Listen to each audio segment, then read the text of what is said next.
বিশেষ করে আমি বর্ডার ইস্যু নিয়ে কথা বলেছি যে বর্ডারে যাতে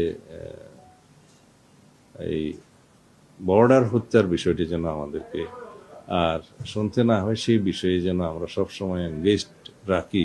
ভারতীয় হাই কমিশনার সাহেব সৌজন্য সাক্ষাৎ করতে এসেছিলেন। এগুলা নতুন একটি সরকার প্রতিষ্ঠিত হলে তাদের সাথে হাই কমিশনারগণ বা অ্যাম্বাসেডরগণ সৌজন্য সাক্ষাৎ করে থাকেন, এটা তারই অংশ।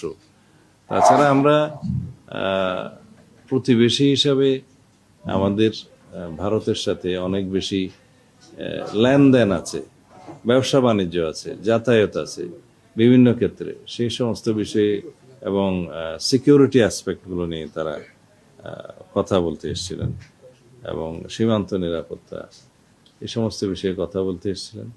তা আমরা একটা সহযোগিতা চেয়েছি on the basis of mutual interest and dignity and mutual benefit.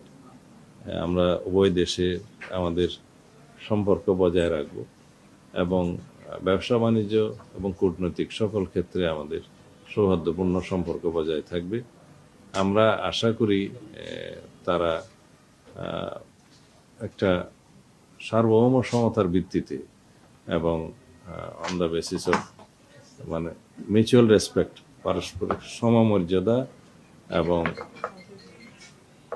ডিগনিটির ভিত্তিতে আমাদের সম্পর্কটা বহাল রাখবে।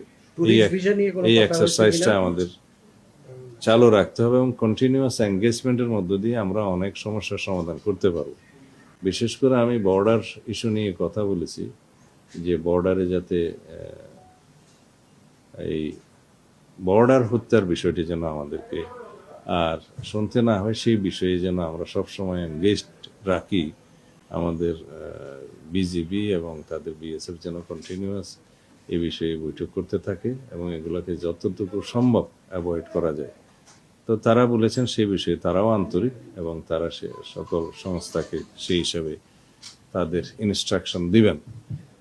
এই টুরিস্ট ভিসা নিয়ে কোনো কথা হয়েছে? টুরিস্ট ভিসা খুলে দেওয়ার ব্যাপারে না, সমস্ত বিষয় কার্যক্রম তাদের বিগত 1-1.5 বছর সময়ের মধ্যে তাদের কনসুলেটগুলো এবং তাদের ভিসা অফিসগুলো বিভিন্ন আক্রমণের শিকার হয়েছে, যার জন্য তারা এখনো পুরোদমে সেই ভিসা কার্যক্রম চালু করতে পারেনি।